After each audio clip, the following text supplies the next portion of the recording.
Good afternoon, I'm Raylene Ramsey. This is your afternoon news fix for Thursday, the 6th of March. Mayor Tory Whānau's calling on Wellington Water's chair to resign. Ethan Manera has more. Whānau's written to the region's water committee on behalf of her council, saying it has no confidence in Chair Nick Leggett and Leanne Southey, who's responsible for audit and risk. It follows a report finding the organisation isn't getting value for money. The mayor's criticised heavy spending on contractors while pipes are still in a poor condition. Leggett said this week he'd resign if the region's mayors asked him to, but so far only Whānau and Upper Hutt's Wayne Guppy have done so. The committee will meet on Monday. Labour's leader says comments by Phil Goff that led him to being sacked as UK High Commissioner were more political than expected of a diplomat. The Foreign Minister stepped in after Goff, a former Labour leader and Cabinet Minister, questioned Donald Trump's understanding of history. Winston Peters says that's ultimately made his position as High Commissioner untenable.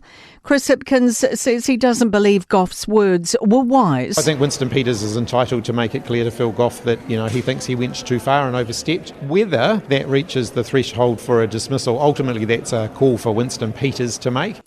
A Māori cancer expert group is accusing the government of intentional, institutionalised racism. It's lowering free bail screening eligibility to 58, using funds set aside by the last government for targeting Māori and Pasifika who died disproportionately from the disease. This government predicts this plan will save 176 more lives over 25 years than the earlier plan. But Hei Ahuru Mowai's Dr. George Laking says this won't reach their community. Because bowel cancer is happening at a younger age for Māori and Pacific, that is the reason why the screening program should be accessible at a younger age for Māori and Pacific. A view the context of the economic shock from COVID is being forgotten from Adrian Orr's legacy. The Reserve Bank Governor announced he's quitting yesterday. Political editor Jason Wall says we're still none the wiser on what prompted his departure.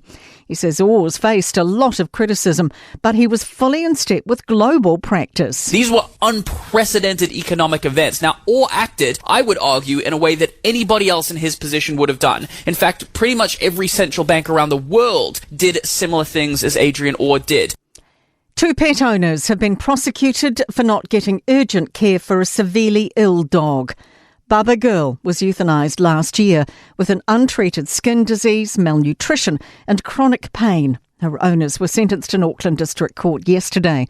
They must pay $1,000 veterinary costs and can't own dogs for 5 years. To sport.